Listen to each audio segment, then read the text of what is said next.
Welcome, everyone, to the Donovan Live postgame show here on Facebook Live and YouTube. I'm Dave DeNatale with Jim Donovan.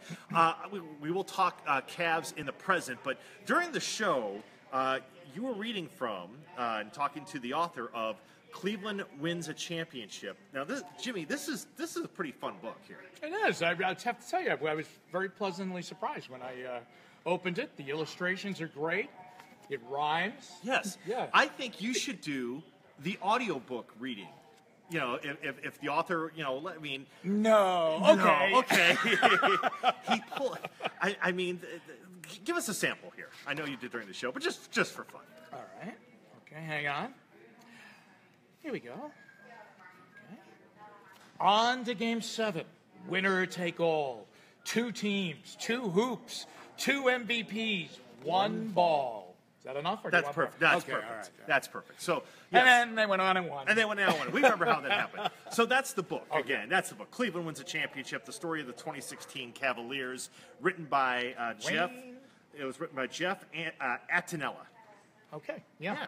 Very nice. So that was last year, though. I know. Yeah. We have this year. Right. What, as you look at it right now, you had laid out, and I thought pretty smartly last week, the pathway to a Cavs success. Well, the problem is Golden State is operating, feels like 2 or 3 notches ahead of the Cavaliers on the speed department, and they can't outscore this team trying to play first to 60.5 wins, first to 120 wins. It doesn't seem to be a pathway to success. I think that the pace of the game is all wrong right now for the Cavaliers.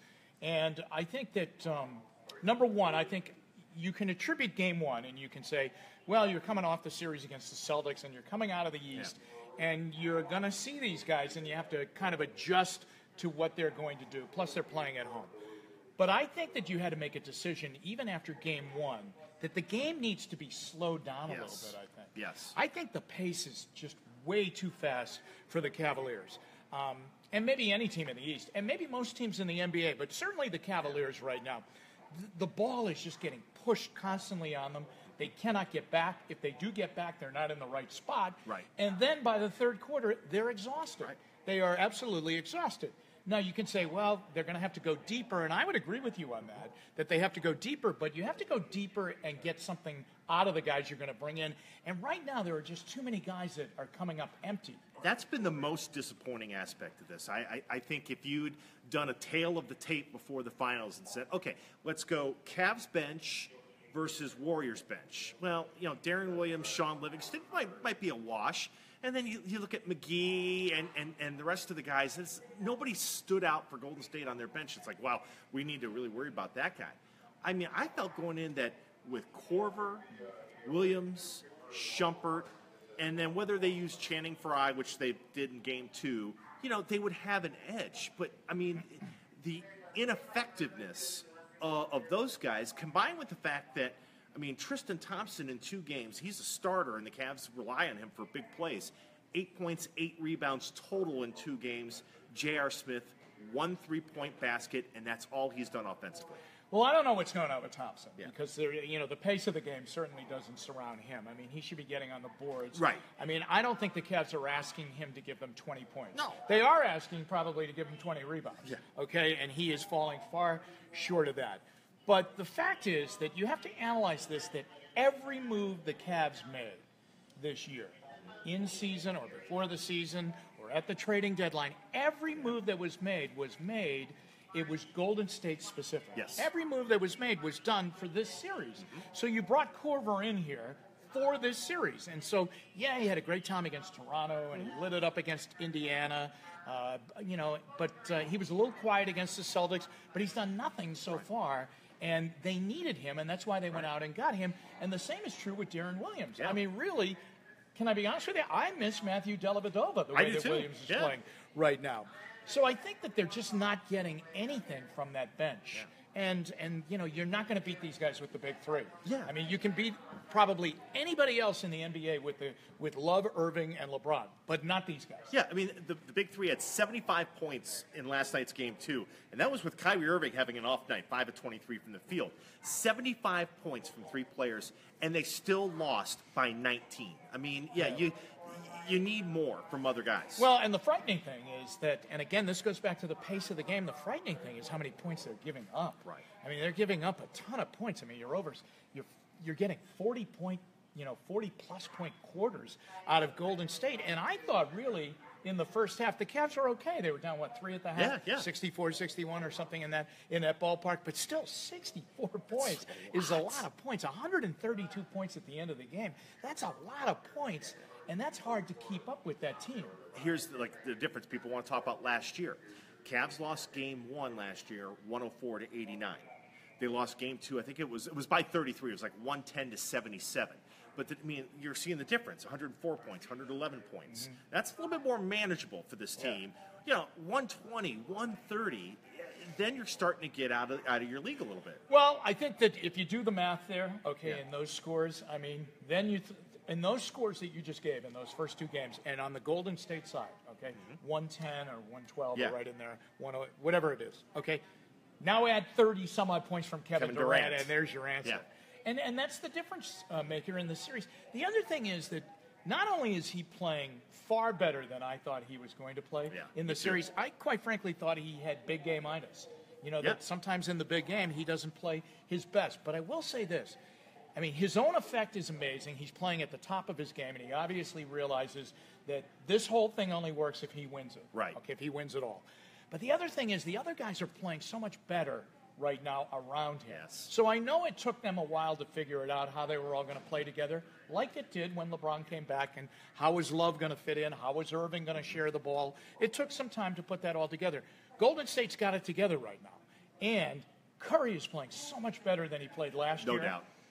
Klay Thompson may be on the brink of playing really well right now offensively. Defensively he's playing lights out.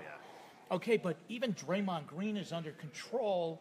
They're just all playing so much better because they have Durant. Right. It's a great luxury to have for them.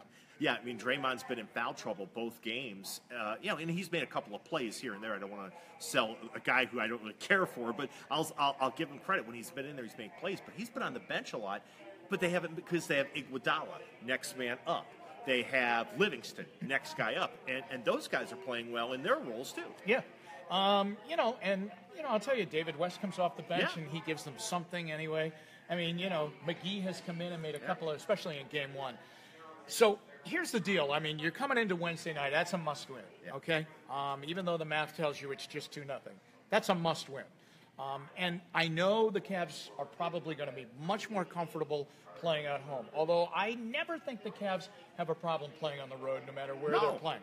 So I think that the 20,562, it's going to be great. It's going to be nice to be at home. But it's going to take more than a loud crowd to beat these guys. These guys are not intimidated by that. They've gone into San Antonio. They've gone into Portland. Wherever. They've gone into Houston. Tough places all. And really on Christmas Day, they were in here and they were playing well until the last 5 minutes of the game where they let it get away and they got beat. Here's the other thing, Dave. They've got a bad memory about this last year, and I think their whole year has been dedicated to how they blew that series last year. And they came in here, and I think they were very cocky and got nailed in Game 3. They won Game 4, but that series had a dramatic shift, of course, on the Draymond Green suspension. But I think they have lived, not Durant, of course, because he wasn't there, but everybody else, the returning class of that Warriors team, they have lived with the fact that they blew a 3-1 lead in the series. And their 73-win record-setting season, is a blip because they didn't finish it off. Right. Whereas maybe the Cavs, in the role of the hunter last year, their motivation was, hey, we didn't have Irving and Love in the finals, so now we're all together. Let's show what we can do. It's interesting to have those motivations. Last thing, I'm already starting to see it, and I remember when I was doing radio last year, it was kind of like this, but today it's been a lot of this space message to fans: put headphones on. Don't listen. Watch national TV or listen to national radio. The narrative is already starting that the Cavs can't win this thing, and already about what they're going to have to do in the offseason to start competing with Golden State. I don't even want to engage in that, but I guess I'm just saying, for fans, if you don't want to hear it, you avoid ESPN and avoid national stuff here for a couple of days until the Cavs get back on the floor, because that narrative is starting. Yeah, and it had started last year, too. When they came home 2-0, a lot of people thought they were going to get swept, especially how poorly they played it in Game 2. The thing is, the thing that's a little concerning is I don't think they played poorly last night. No. I mean, I think they really gave a great effort. I think they were right there. They were down by 4 midway through the third quarter. But it's these chaotic, high-powered runs that Golden State goes on. And they have to eliminate those. And I know Ty Lue does what he can only do from the bench, call timeouts, at the time that you need to kind of quiet it down. But those things happen in a blink. They happen in one missed shot, turns into a 3, turns into a steal, turns into another 3, and the next thing, that 4-point deficit is now up to 12. So, yeah, you're right about that. The only way you change it is you win the narrative of the national shows. And believe me, it will change if they win on Wednesday night.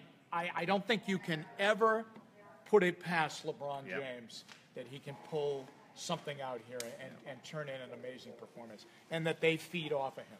It will help, though. Kyrie Irving's got to play better next time. Yeah, around. I have to tell you, they're doing a great job on him. I think that they, used to be it was Steph Curry and Kyrie one-on-one. Klay Thompson now is drawing that assignment. His length is really causing Kyrie headaches. Yeah, it really is. And they're doing a little bit of what the Cavs did to Isaiah Thomas. They're blitzing him a little bit when he gets the ball. He's crowded. He's got to get rid of the ball. He's in a phone booth with a couple of guys on him. So you have 2 days now. You have an adjustment. But you need some help from these guys. You need J.R. Smith. You need somebody. You need Korver. You need Darren Williams to get in there and do something. You need some help. And Tristan Thompson, for whatever has happened, and I just never thought that he would be so quiet on the boards, but I just thought he was a rebounding machine. Yeah, I thought he was going to be a difference maker in this series, but it's gone the other way to this point. Jimmy, thank you as always. We'll talk more about the finals tomorrow as we get ready for Wednesday, Game 3 at the Q. For Jim Donovan, I'm Dave DeNatale. Thank you for watching the Donovan Live postgame show right here on WKYC's Facebook Live.